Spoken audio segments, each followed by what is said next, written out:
Some people don't want to see you fail. Failure is easy to accept.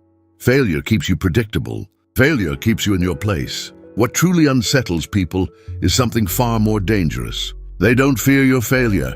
They fear your success. Because your success does something most people are not emotionally prepared for. It exposes the truth. When you are struggling, people feel safe around you. They can relate to you. They can advise you. They can feel slightly superior without admitting it. But the moment you begin to rise, the moment your efforts start producing results, something uncomfortable happens. Your progress becomes a mirror reflecting the choices they didn't make, the risks they avoided, the discipline they lacked, the time they wasted telling themselves one day. And that reflection is painful, because deep down, most people already know why they are stuck. They just don't want to be reminded. Your success reminds them, without saying a word, without pointing a finger, without judging. You simply moving forward forces them to face a question they have been running from for years. If they could do it, why didn't I? This is where resistance begins. Not loud resistance, not obvious hatred, but silent psychological defense. The smiles become slower. The encouragement becomes conditional. The advice turns cautious, fearful, limiting. They start saying things like, be realistic. Don't change too much. People like us don't reach that level. But what they really mean is, please don't prove that my excuses were lies.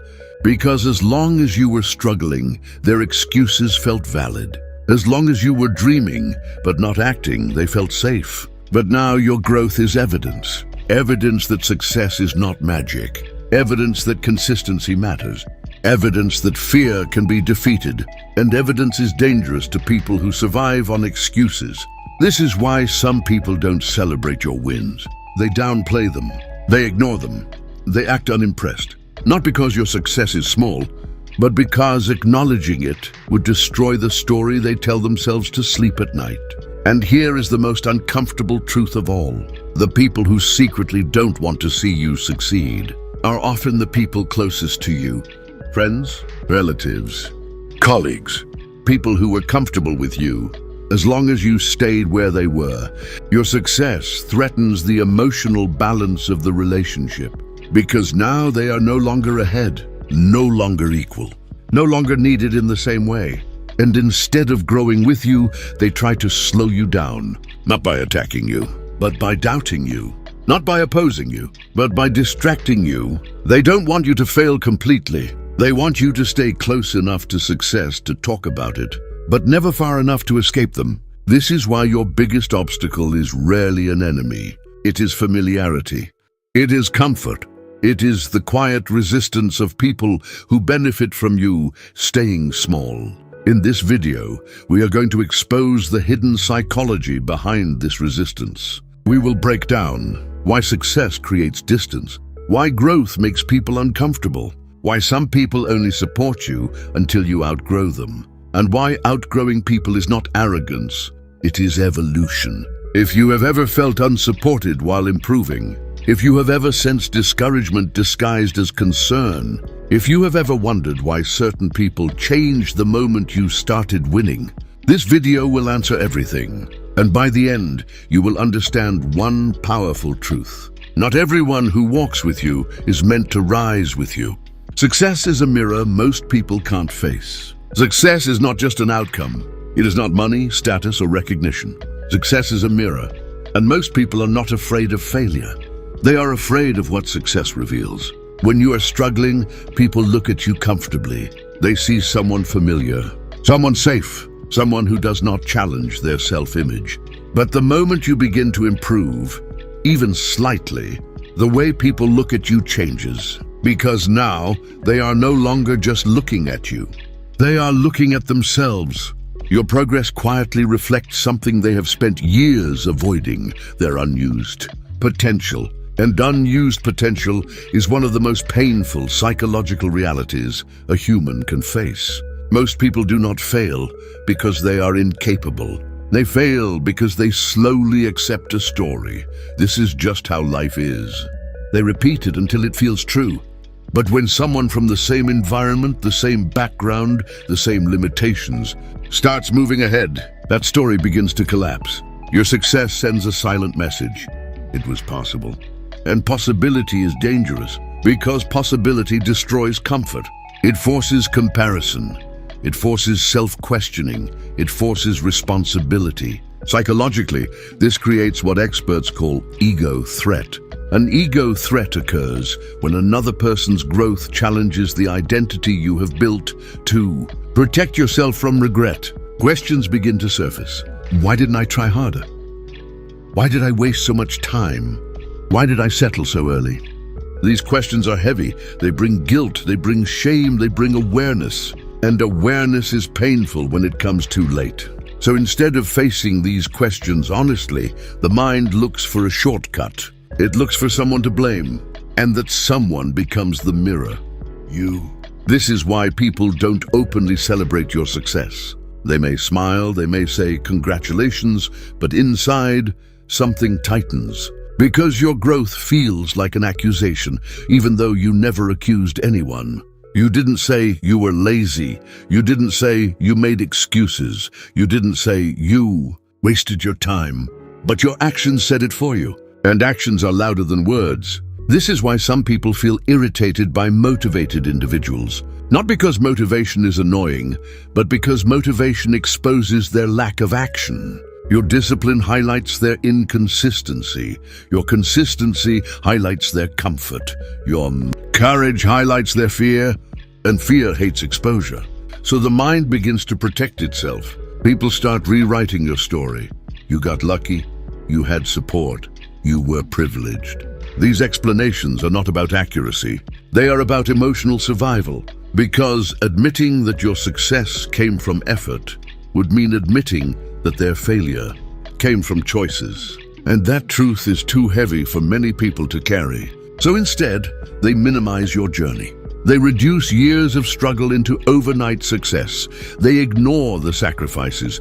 They ignore the loneliness. They ignore the discipline. Not because they don't see it, but because seeing it would force them to see themselves. This is why success changes how people treat you. It's not that you changed your heart. It's not that you became arrogant. It's that your existence now carries evidence. Evidence that comfort is optional. Evidence that fear is conquerable. Evidence that excuses expire. And when evidence enters the room, illusions leave. That is why some people become distant when you grow. They are not angry at you. They are uncomfortable with the mirror you have become. Because mirrors don't lie. And not everyone is ready for the truth. Failure creates comfort. Success breaks bonds. When people are struggling at the same level, something subtle but powerful happens. There is an unspoken emotional contract. We are the same. We belong together. We understand each other. This shared struggle creates emotional safety. No one feels inferior. No one feels exposed. No one feels pressure to change. People complain together. They blame circumstances together. They laugh about dreams instead of working toward them. And in that space, everyone feels accepted. But success breaks this comfort. The moment one person begins to move forward, not talk but act, the emotional balance of the relationship changes because now the struggle is no longer shared. And what replaces shared struggle is comparison. Comparison is not logical, it is emotional. It doesn't ask, am I happy for them? It asks, what does their progress say about me? When you start improving, people don't just see your growth, they feel their own stagnation. And stagnation is uncomfortable. So instead of celebrating you fully, they experience mixed emotions. Pride mixed with insecurity. Happiness mixed with envy. Support mixed with fear. This emotional conflict is exhausting, and most people choose the easiest way out. They emotionally detach. This is why relationships often weaken when one person grows. Not because success corrupts character, but because success destroys the illusion of equal effort. Before, everyone could say, we're all trying. Now that sentence no longer works. Your discipline exposes the difference. Your consistency highlights who kept postponing. Your progress shows who stayed comfortable. And this is where silent resentment begins. People don't say, "I feel left behind." They say, "You've changed." But what they really mean is, "You've moved somewhere I didn't follow." They miss the version of you who made them feel safe, the version who struggled, the version who complained, the version who stayed, because that version did not force self-reflection. Here is a painful truth. Many people love you for who you were, not for who you are becoming. Your success challenges the emotional hierarchy of the relationship. Roles begin to shift. The advisor becomes the observer. The leader becomes the follower. The confident becomes uncertain. And role loss is psychologically threatening. People grow attached to roles more than they grow attached to people. So when success removes their role, they feel displaced. This is why some people unconsciously sabotage your progress. They distract you. They pull you into old habits. They remind you of how things used to be. Not because they want to harm you, but because they want comfort back. Shared failure is familiar. Shared success requires growth. And growth demands effort, something many people are not ready for. So instead of growing, they hope you stop, or at least slow down. Because as long as you stay close, they don't have to face the distance. And this leads to a difficult realization. Some relationships are built on shared limitation. The moment the limitation disappears, the relationship is tested, and many don't survive that test. Some people need you small to feel big. Some insecurity looks confident. Some insecurity looks controlling. Some insecurity looks like advice. There are people who do not build their identity from growth. They build it from position. Their sense of value does not come from who they are becoming. It comes from where they stand relative to others. As long as you are below them, they feel stable. As long as you depend on them, they feel relevant. As long as you struggle, they feel important. Your limitation feeds their identity. This is not always conscious. In fact, most of the time, it is completely unconscious. But it is real. When you start growing, something subtle but threatening happens. You disturb their psychological balance. Because now, they are forced to confront a terrifying possibility. What if I was never superior? What if I was just earlier? Your growth removes the illusion that they were ahead because they were better. And that realization attacks the ego. The ego does not care about truth. The ego cares about survival. So when it feels threatened, it reacts. Not loudly, not aggressively, but strategically.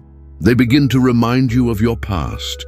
They highlight your weaknesses. They exaggerate risks. They frame fear as wisdom. They say, "Don't rush. Be patient. Stay realistic." But what they are really protecting is not you. They are protecting their position. Because if you grow beyond them, they lose authority, they lose relevance, they lose emotional leverage. And people protect leverage fiercely. This is why some people become uncomfortable when you stop seeking approval. The moment you stop asking, "What do you think I should do?" and start deciding for yourself, the dynamic changes. They no longer feel needed. And to an insecure mind, being unneeded feels like being erased. So they try to reassert control.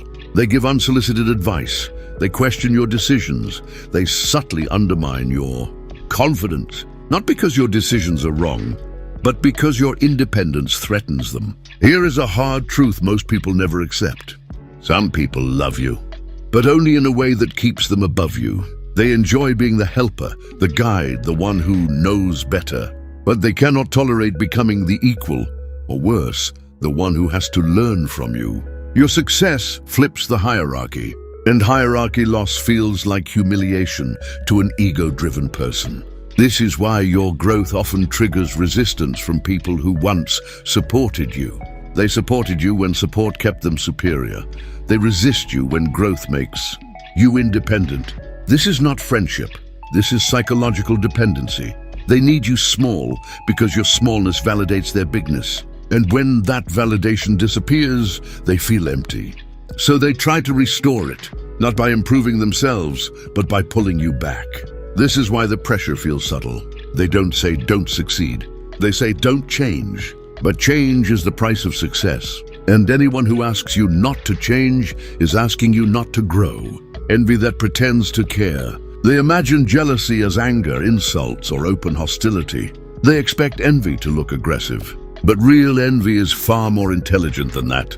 Real envy understands one thing very clearly. If I attack you openly, I reveal myself. If I pretend to care, I gain influence. So envy changes its face. It becomes polite. It becomes calm. It becomes reasonable.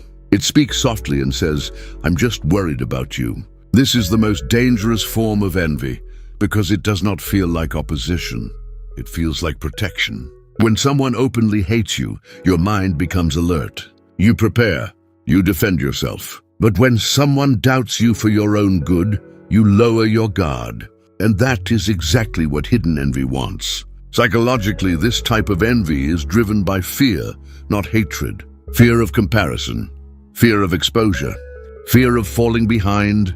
Your ambition reminds them of a version of themselves they abandoned long ago. A version that once had dreams, a version that once wanted more.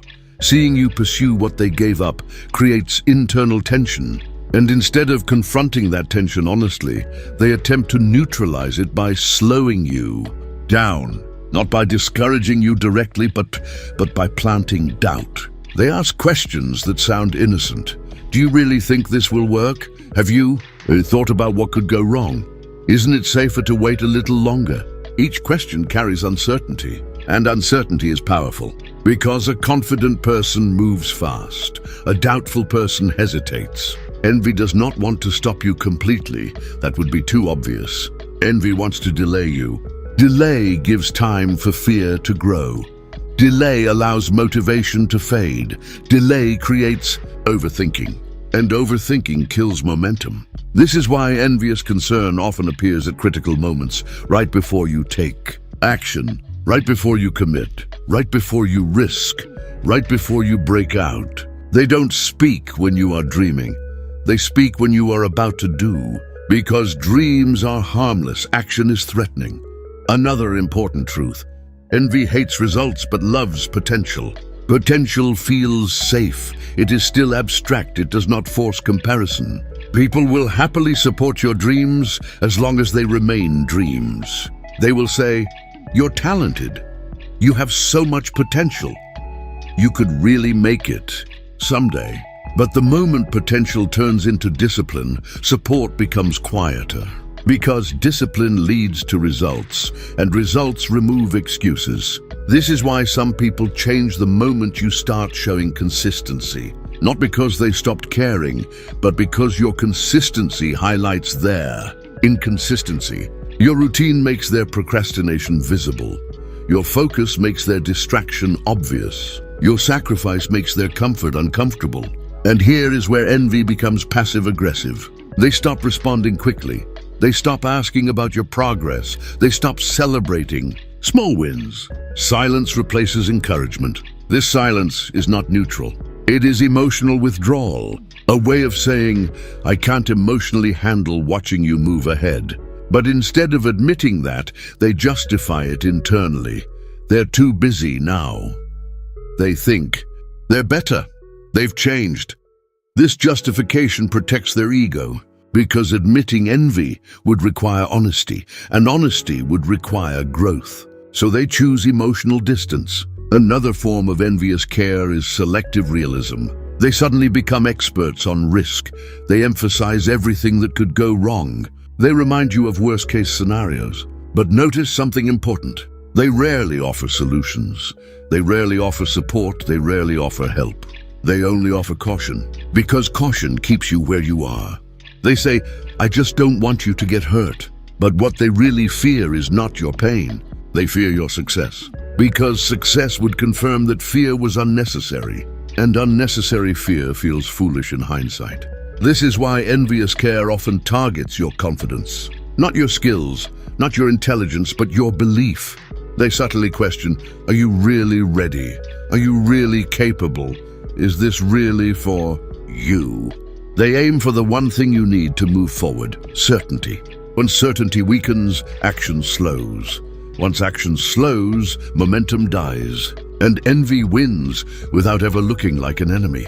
This is the cruel genius of it. And here is the hardest truth to accept. Most people who envy you do not hate you. They simply cannot emotionally afford your success. Your success would force them to admit they waited too long. They chose comfort. They avoided risk, and that admission is painful. So instead of changing themselves, they try to change your direction. They don't say stay small. They say stay safe. But safety taken too far becomes a cage. And anyone who truly cares about you will want you to grow, even if it makes them uncomfortable.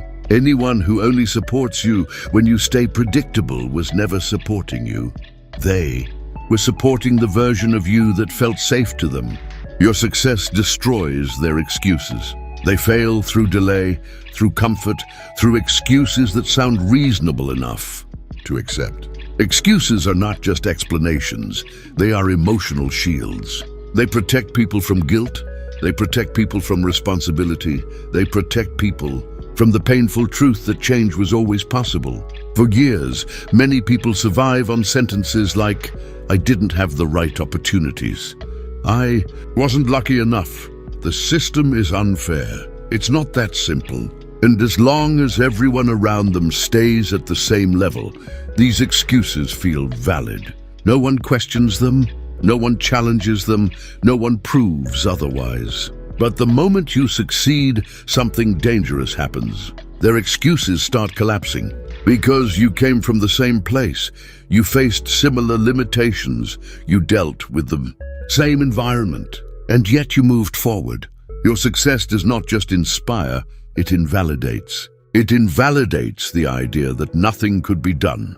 It invalidates the belief that effort does not matter. It invalidates the comfort of blaming circumstances. And this is psychologically unbearable for many people, because now they are forced to face a choice they avoided for years.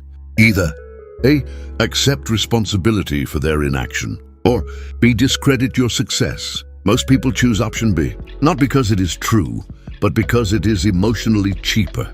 This is why people start rewriting your story. They say, you were lucky, you had help. You were in the right place at the right time. They exaggerate every advantage and ignore every sacrifice. Late nights become obsession. Consistency becomes extreme. Discipline becomes unbalanced. Why?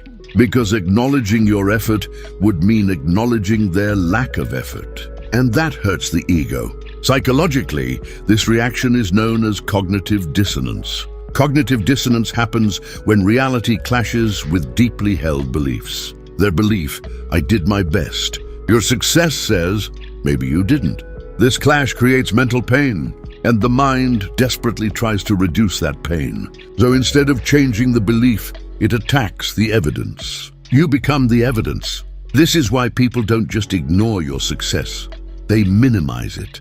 They say, it's not that impressive. Anyone could do that. Let's see how long it lasts. These comments are not about truth. They are about self-protection. Because if your success is ordinary, then their failure feels acceptable. Another uncomfortable truth. Excuses are social. People often share excuses without realizing it. Entire friend groups survive on the same narratives. People like us don't get ahead. Hard. Work doesn't pay. It's all about connections. These shared beliefs create group comfort. But when one person breaks out, the group narrative breaks. And group narratives are powerful. When you succeed, you threaten the emotional stability of the group. You prove that the story everyone agreed on was incomplete or false. So the group responds defensively. They don't say we were wrong. They say you're different. You're not like us anymore. This shifts the discomfort away from the belief and onto the person. This is why success often leads to isolation. Not because you changed your values, but because your progress no longer fits the shared excuse system. Another reason your success destroys excuses is this. It proves that fear was optional. Many people don't fail because of lack of ability. They fail because they avoided discomfort. They avoided rejection, uncertainty, criticism, temporary failure. They chose emotional safety, and your success exposes that choice. It shows that discomfort was survivable, that fear was manageable, that risk was necessary. This realization is brutal because it means their suffering was not forced, it was chosen. And most people cannot accept that. So instead of facing the truth, they distance themselves from the reminder. They avoid you. They downplay your progress. They change the subject when your name comes up.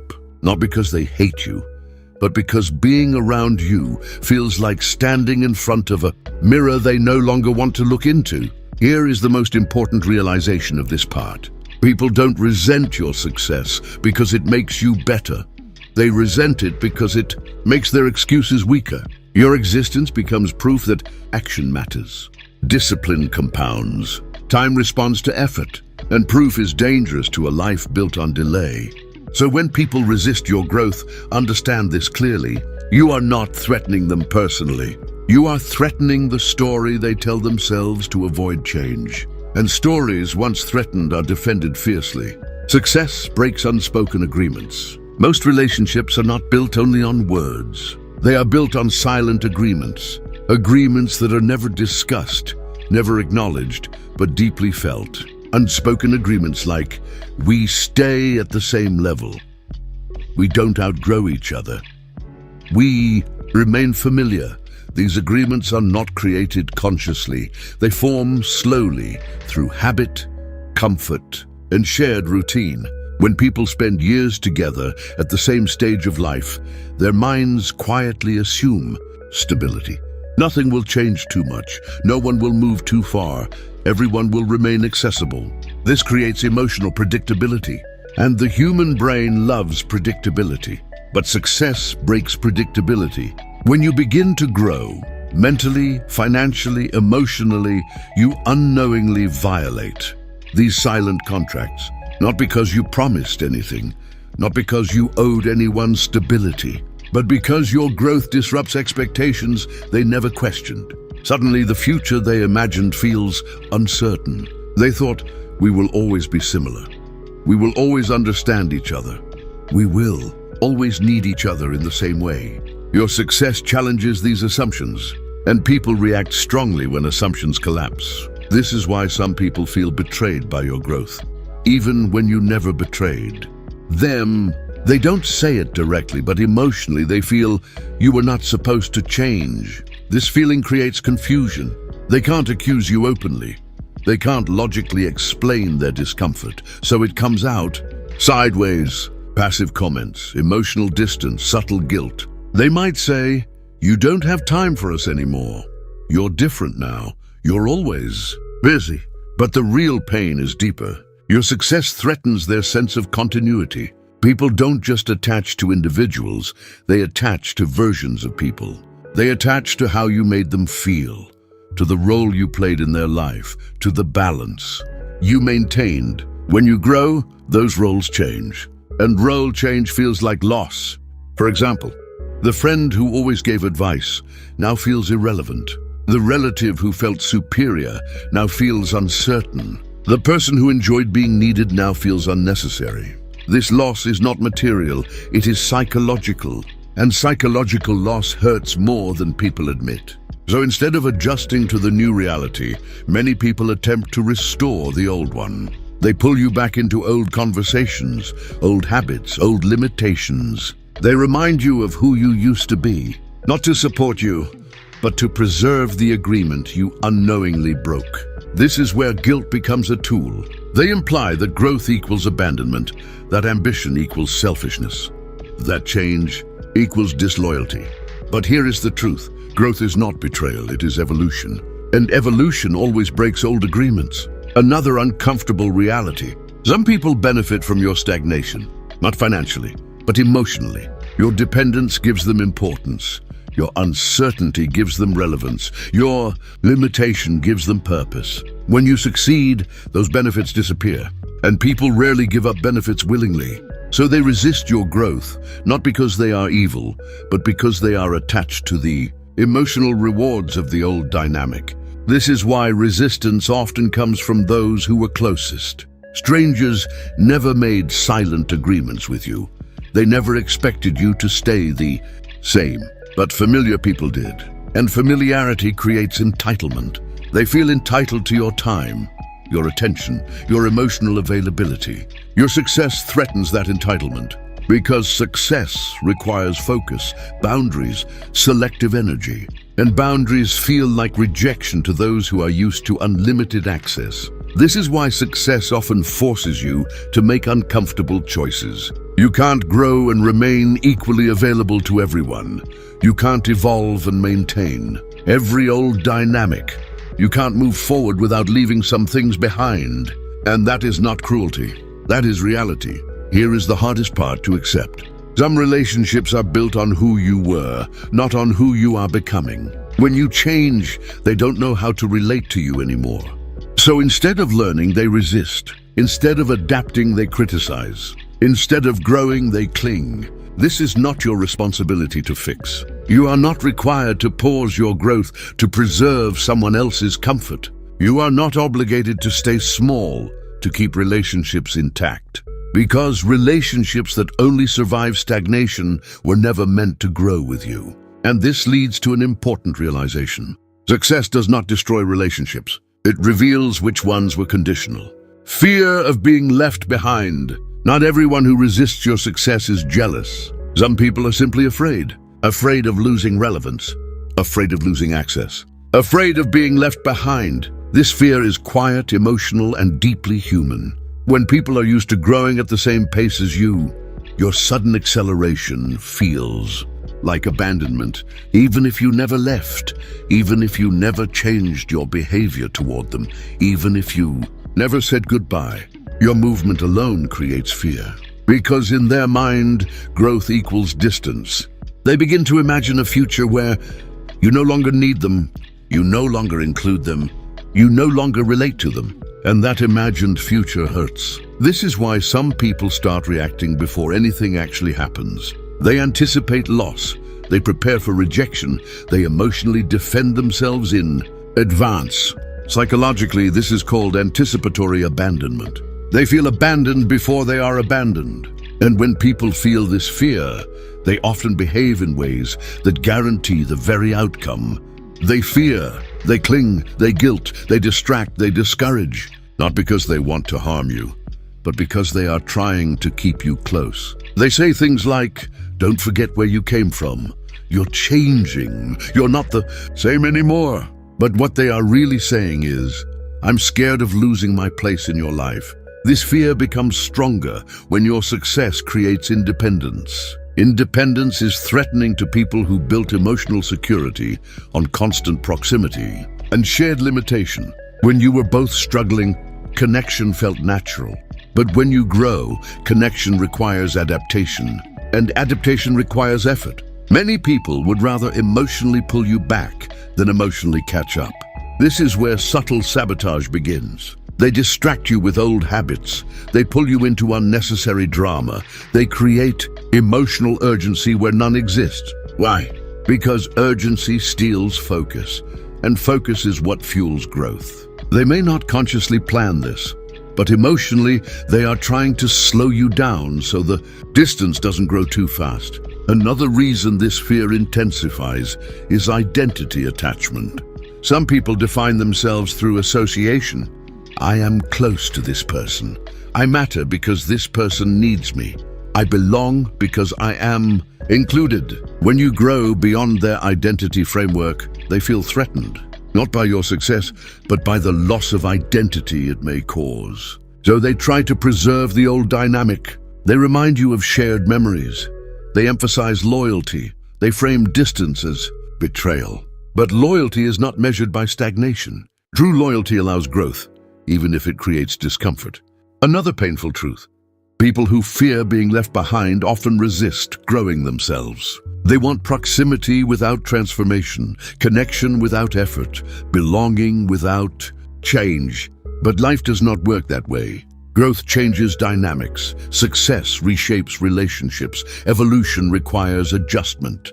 And those unwilling to adjust will always feel threatened by those who evolve. This fear also explains why some people only support you when your goals feel distant. They cheer your ambition when it feels hypothetical. But when results appear, support weakens. Because now, success feels real. and real success makes distance unavoidable. This is when fear turns into emotional pressure. They may not say stop growing, but they say slow down, stay close, don't forget us. And these words carry weight because humans are wired for belonging. But here is the critical truth you must understand. You are not responsible for shrinking your future to protect someone else's comfort. Fear of being left behind is understandable, but it is not your burden to carry. People who truly care about you will grow with you, not hold you back. They will adapt, they will learn, they will adjust their identity. Those who don't were attached to your presence, not your purpose. And that difference matters. Sometimes people lose you not because you left, but because they refuse to move. And that is not abandonment, that is consequence. Success reveals true character. Success does not change people, it reveals them. When everything is difficult, when resources are limited, when life feels unfair, most people can pretend to be supportive. Kindness is easy when there is nothing to lose. But success introduces pressure. Pressure reveals truth. When you succeed, people are no longer reacting to you. They are reacting to what your success represents. Your progress becomes a test of character. Some people pass it, most do not. When you were struggling, support felt natural, encouragement felt safe, helping you felt generous. But once you start winning, something shifts. Now support requires humility. Now encouragement requires maturity. Now helping you requires accepting that you may surpass them. And that is where character is exposed. People with strong character respond to your success with curiosity. How did you do it? What can I learn? How can I improve myself? People with weak character respond with defensiveness. You got lucky. It won't last. Anyone could do that. The difference is not intelligence. The difference is ego strength. A strong ego can tolerate comparison. A weak ego collapses under it. This is why some people become colder as you grow. Not openly hostile, not aggressive, just distant. Their energy changes, their tone shifts, their interest fades. Because being around your success requires emotional work they are not willing to do. Your presence now forces them to confront their comfort, their inconsistency, their avoidance, and rather than confronting themselves, they choose distance. This is not neutrality. This is avoidance. Another truth people rarely talk about. Some people enjoy supporting you only when it confirms their superiority. They liked helping you when you were behind. They liked advising you when you were confused. They liked guiding you when you were uncertain. But when you succeed, that dynamic disappears. You no longer need saving. You no longer need direction. You no longer need permission. And suddenly, their support feels unnecessary. To someone whose identity was built on being ahead, your success feels like displacement. So instead of adapting, they emotionally withdraw. This is why success exposes conditional support. Support that existed only under one condition, that you never outgrow the supporter. Real support celebrates independence. Conditional support resents it. Another uncomfortable reality. Some people were never invested in you. They were invested in the role you played. The listener, the follower, the one who made them feel wise, the one who needed them. When success removes that role, they no longer know how to relate to you. So they reinterpret your growth as arrogance, your focus as distance, your boundaries as ego. Not because these interpretations are true, but because they protect their wounded. Self-image. Here is the most revealing part. Success forces honesty. It forces people to answer a question they avoided for years. What am I doing with my life? Those who are growing ask it openly. Those who are stagnant resent anyone who forces the question. That resentment is not about you. It is about self-confrontation. This is why truly successful, self-aware people rarely feel threatened by your growth. They have already faced themselves. They have already paid the price of self-awareness. They have already accepted responsibility.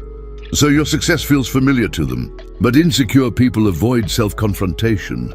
They survive on distraction, comparison, and justification. Your success interrupts that survival strategy, and interruption feels like attack. This is why success separates people so cleanly. It draws a line between those who grow and those who cope, between those who evolve and those who explain, between those who take responsibility and those who protect excuses.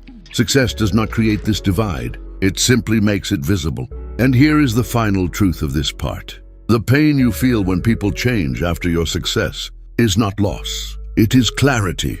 Clarity about who admired you. Clarity about who tolerated you. Clarity about who benefited from you staying small. This clarity is uncomfortable, but it is also powerful. Because once you see clearly, you stop chasing approval. You stop shrinking yourself. You stop explaining your growth. You move forward without guilt. And that is the final gift of success. Not money, not status, but truth. The right way to respond to resistance. When you realize that some people don't want to see you succeed, the first emotion you feel is anger. Anger feels justified. Anger feels powerful. Anger feels honest. But anger is a trap, because reacting emotionally to resistance keeps you psychologically tied to the very people you are trying to outgrow. The goal is not to fight resistance. The goal is to rise above it. Most people respond to resistance in one of two unhealthy ways. They either shrink themselves to keep peace, or they become bitter to protect their ego. Both responses are costly. Shrinking destroys your future. Bitterness poisons your present. The correct response requires something harder: emotional discipline. The first thing you must understand is this: not everyone who resists your success is your enemy. Some people are confused, some are insecure, some are afraid, some are simply emotionally limited. Treating all resistance as hatred turns you into a defensive person, and defensive people lose clarity. Clarity is your advantage. Do not sacrifice it. The second mistake people make is over-explaining themselves. They try to justify their growth. They try to convince others they haven't changed. They try to make their success feel comfortable for everyone else. This is a form of guilt, and guilt is a powerful tool used by stagnation.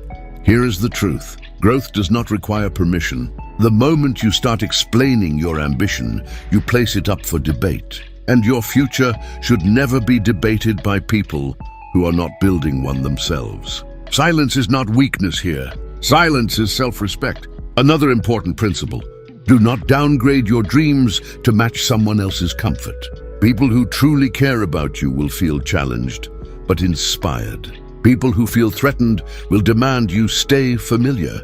Listen carefully to what people ask of you. If they ask you to slow down, stay the same, stop changing, they are not asking for connection, they are asking for control. The correct response is not confrontation, it is distance with dignity. Distance does not mean cutting people off dramatically. It means limiting access to your inner world. You stop sharing unfinished plans. You stop seeking validation. You stop inviting opinions into decisions already made, not out of arrogance, but out of focus. Focus is fragile, and fragile things must be protected. Another critical skill is selective vulnerability. Not everyone deserves to see your process. Not everyone earns access to your doubts. Not everyone should witness your transformation up close. Some people only know how to interact with the old version of you. Giving them access to your new self only creates friction. You don't need to announce change. You need to embody it. Consistency speaks louder than explanations. Another powerful shift happens when you stop expecting fairness. Many people secretly expect, if I do good, others will support me. That expectation creates disappointment. Reality is different. Growth often comes with misunderstanding. Success often comes with loneliness. Evolution often comes with separation. This is not injustice. This is transition. Every level of life has an entry cost. At higher levels, the cost is emotional separation. When you accept this, resistance loses its power. You no longer take it personally. You no longer feel betrayed. You see it as a natural response to change. And this perspective protects your peace. Another important rule: never argue with someone's insecurity. You cannot logic someone out of fear. You cannot explain someone out of envy. You cannot reason someone out of limitation. Trying to do so wastes energy. Energy is currency. Spend it on building, not convincing. The most effective response to resistance is visible progress. Not loud progress, not arrogant progress. Quiet, undeniable progress. Progress that does not seek applause. Progress that does not demand recognition. Progress that simply continues. This kind of progress changes the dynamic. Some people will fall away. Some will grow silent. Some will quietly observe. A few may even be inspired later. But none of that should be your focus. Your responsibility is not to manage reactions. It is to honor your direction. Here is the final mindset shift of this part. You do not outgrow people by intention. You outgrow them by alignment. When your values change, when your discipline deepens, when your standards rise, some connections naturally weaken. That is not failure. That is filtration. Life removes what no longer fits to make room for what does. And once you stop fighting that process, growth becomes lighter, calmer, cleaner. And finally, remember this. The correct response to resistance is not proving others wrong. It is proving yourself consistent. Consistency outlasts criticism. Clarity outlives confusion. Direction defeats distraction.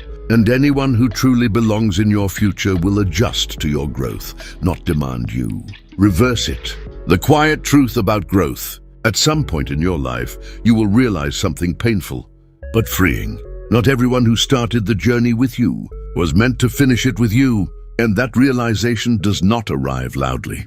It arrives quietly, in changed conversations, in delayed replies, in the silence where support used to be. At first, you question yourself. You wonder if you became distant, if you became arrogant, if success somehow made you less human. But the truth is simpler and harder to accept. You didn't lose people because you changed. You lost people because you grew.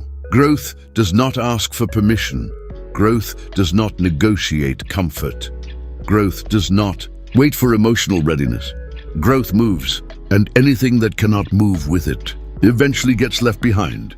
This is the part of success no one prepares you for. They talk about money. They talk about discipline. They talk about habits. But they rarely talk about loss. They rarely talk about the loneliness that comes when you stop fitting into old spaces. They rarely talk about the quiet grief of realizing that some people only loved the version of you that did not threaten their comfort. But understand this clearly. That loss is not punishment. It is alignment. Life has a way of reorganizing itself around who you are becoming. When you raise your standards, everything that cannot meet them slowly fades. Not because it is bad, but because it is no longer compatible. And compatibility matters more than history. You are not required to apologize for evolving. You are not obligated to explain your ambition. You are not selfish for choosing growth over familiarity. The people who truly belong in your future will not demand that you stay the same. They will adjust, they will grow, or they will step aside without resentment. Anyone who asks you to stay small is asking you to sacrifice your potential for their comfort. And that is a request you must learn to decline, silently, respectfully, firmly. One day, you will look back and realize that the resistance you faced was not a sign to stop. It was confirmation that you were moving in the right direction. Because growth always creates friction. Progress always challenges identity. Evolution always reveals truth. And truth, while uncomfortable, is always cleaner than illusion. You don't need everyone to understand your journey. You don't need universal support. You don't need approval from people who are not walking your path.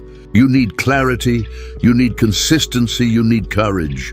Courage to keep going even when the room gets quieter. Courage to choose your future over familiar comfort. Courage to accept that some connections expire the moment you outgrow the version of yourself they were attached to. This is not abandonment. This is becoming. And the moment you stop fearing who you might lose, you gain something far more valuable. Freedom. Freedom to grow without guilt. Freedom to succeed without shrinking. Freedom to move forward without carrying emotional weight that was never yours to carry. So if some people don't want to see you succeed, let them stay where they are. Your responsibility is not to stay understandable. Your responsibility is to stay true. Because in the end, success is not about proving anyone wrong. It is about honoring the version of you that refused to remain unfinished.